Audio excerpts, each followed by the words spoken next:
All right, circuit one is gonna be nothing more than a warm-up. It's gonna be one set through. We don't need to see you go super quickly on the moves, and they're all actually gonna be done body weight. Your first move is gonna be a 3-step. So for you regulars that can't, remember this is our automated high knees to stabilization. Every 3 steps, you're going to pause on one leg, and while you're pausing, you're grounding yourself, so you're not just stopping and wiggling around, you're stopping and establishing some stability and balance. So a 3-step. 1, 2, 3, freeze. 1, 1, 2, 3, freeze, 2. Total of 8. And because it's an odd number 3, you're automatically going to default to doing 4 pauses per leg. Your second exercise is going to be a plank jack. So this is going to be very, very, very light core work, but your core is still going to engage. And of course, your legs are going to be working. Hands directly under your shoulders. This, not that. Butt stays low. 1, 2, 3, total of 10. If you're gonna move quickly on any movements within that circuit, it's gonna be those first 2 ones. Third one is gonna be a bodyweight squat. Pick whichever one you feel more comfortable and confident with. It can be a sumo squat, knees pushing out, squat for good depth, or just your conventional feet shoulder width apart, even a little bit more narrow would be fine. 10 reps. Get some good contraction and get some good depth on that movement as well. Don't worry about holding on to any weight. Your fourth one is gonna be a Superman. So again, you're on the floor, hands directly under your shoulders. 1, 2, 10 on one side, 10 on the other side. And just like your plank jack, trying your best to keep your butt from piking up.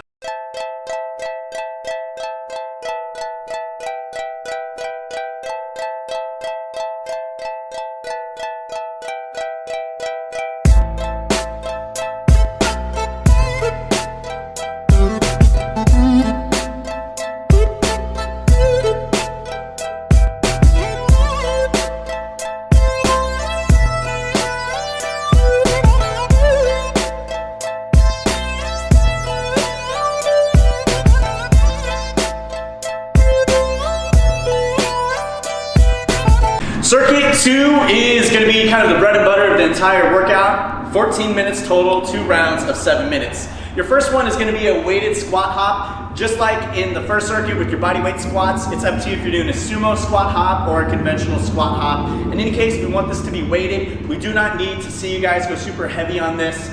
We want you to feel all that burn from the extra weight in your muscles. The moment you start feeling them in your knees, your joints, your hips, your back, not a good look. Might need to lower the weight. Now, first one, if we're doing a sumo squat hop, 1, 1, 2, 2, all the way to 12. Conventional squat hop, 1, 2, total of 12. Your second one is going to be a lateral squat hop. This is body weight. Last Wednesday, we did a lateral squat leap, super far side to side. This one, not so much. Squat hop. 1, 2, what we're looking for is for you to actually land in a squat. So a bad example would be this, and then squatting. What we want is that, okay? Third one is gonna be a stationary lunge. This one would be an opportunity for you to try to push yourself and lift a little bit heavier than you think you could. 1 or 2 weights.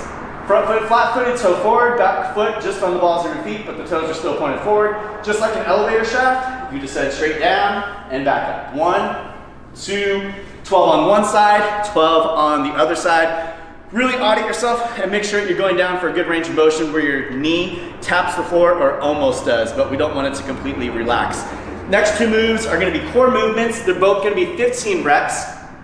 This one is a new-ish move, leg raise to a scissor. It's exactly what it sounds like, a leg raise followed by a scissor. So, head down, leg raise, scissor, scissor, 1, leg raise, scissor, scissor, 2. Total of 15. Last one, with or without a weight, is a half crunch.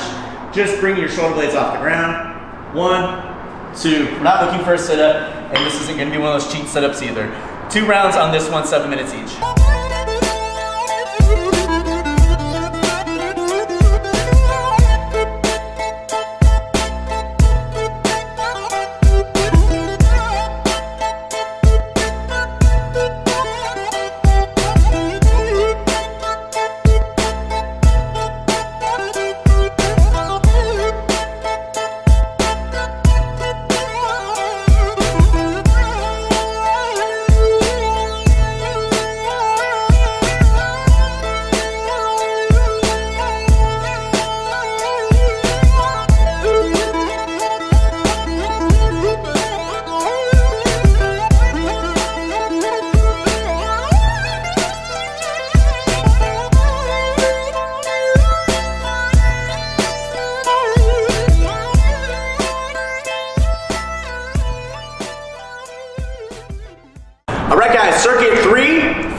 movements. First one is gonna be a fire hydrant. With or without a weight can be tucked right behind your knee.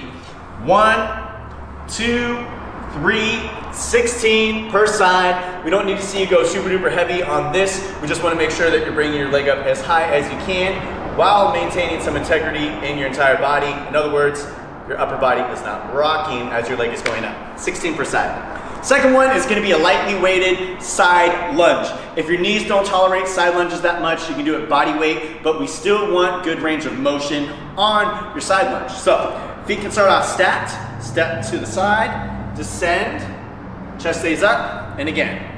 Descend, chest stays up and again from the side.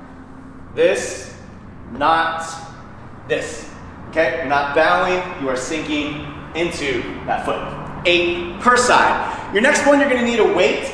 The prescribed reps are 16 per side. If you only have super light weight, try to go through the movement a little bit more slowly. Now, feet are stacked, bend to the side, come across. 1, 2, 16 per side. This would be way too light, but for example, this is a 10-pounder, so if I was stuck with this, my rep tempo would be much slower so I can actually get the most out of this movement with the given weight that I have. Your final one is going to be a single leg toe raise, squat to toe raise.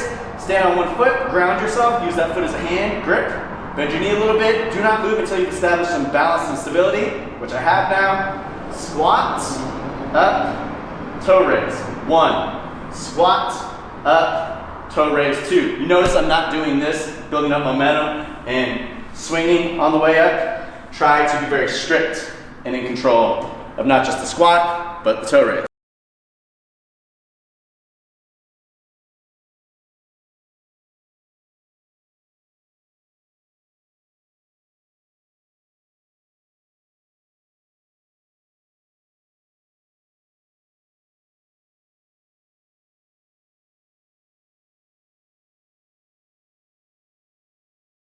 All right, your last circuit, guys, is gonna be an EMOM. Only 5 rounds, so 5 minutes. You have a minute to knock out each round. The reps are static in that they stay the same. 3 movements, squat hops, 10, mountain climbers, 20, and then half burpees, 10. Squat hops, either your sumo squats or your traditional squat hop, 1, 2, total of 10. Next one, mountain climbers, 1, 2, 3. Total of 20, 20 total, 10 per leg. Last one, half burpees, 1, 2, 10 per. Only 5 rounds, give it all you got. And like always, if you have anything left in your tank after this, try a sandbag cycle.